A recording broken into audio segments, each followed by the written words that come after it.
Hey guys, welcome back. I saw this Zara coat on their website and immediately I knew I had to make one for myself. So that's what we're doing today.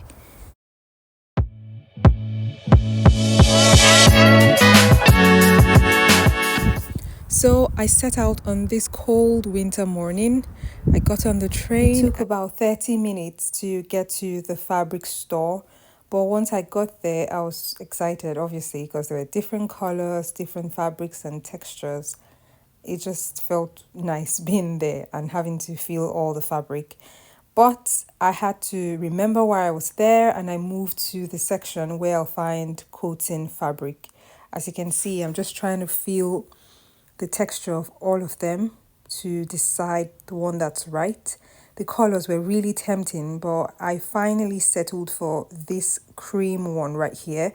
So that's the fabric and the lining. I ended up not using those buttons because I found nicer ones. Now the fabric is out of the way, it's time to get my hands dirty, and that's the fabric, lining and the pattern. It's a single piece pattern, guys. So the sleeves, front and back bodice are all in one.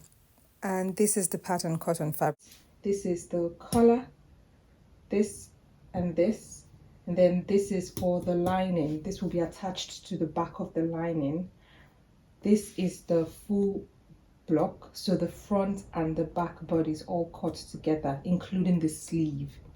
As you can see, I've put interfacing on the pieces that need them. For the front, I've done it on almost the entire front, really, because I needed to have some more body. I have not put any interfacing on the back of the fabric.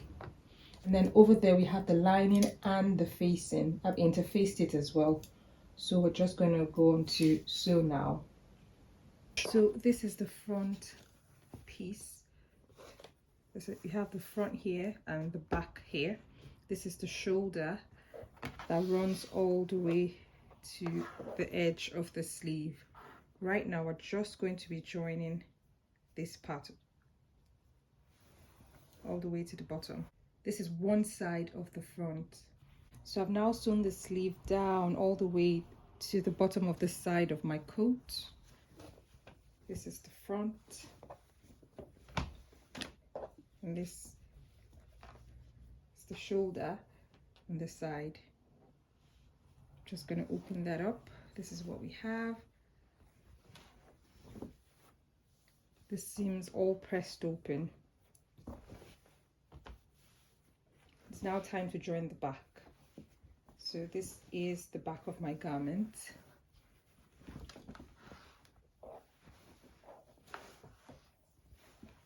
Here is my center back.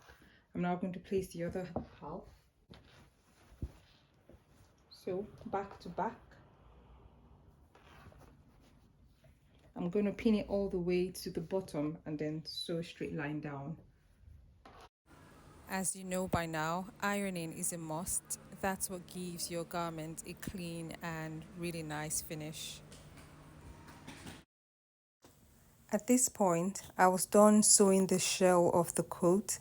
I have joined the left and the right side together, as you can see. At the center back seam, I also made a top stitch. So this is what it looks like at this point. I'm now going to repeat the same steps for the lining. This is me just assembling the pieces together, and I'll take it to my sewing machine once I'm done. I honestly thought this coat was going to be difficult, but it wasn't, especially because the sleeves are attached to the bodice. So very minimal seams, not as complex as when you make a typical outerwear.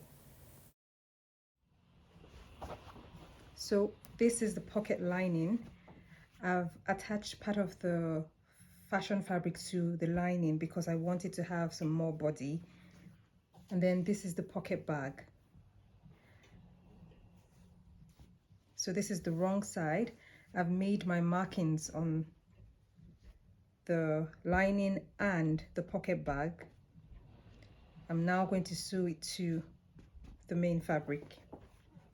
You guys, making a welt pocket is I wouldn't say the most complex thing to do, but you have to be precise.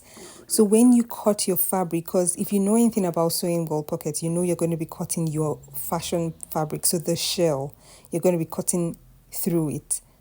You need to be precise with those cuts, because if you make even the slightest mistake, you've it's all ruined, to be honest. So this part took some time. I'll say this was the most difficult thing, the most challenging thing about this coat. I fixed two welt pockets, so one on each side of the front of the coat. Once that was done, I went on to install the collars. So I fixed the collar on the lining and on the shell. After the collar install, I joined both lining and shell together and hemmed it. That was basically all that needed to be done after this point. And here's the finished look, guys. You can tell I was really happy with the outcome. I did my little happy dance at some point, and I'm totally going to make this again, but in a black fabric. Thanks for watching, and see you in the next one. Bye.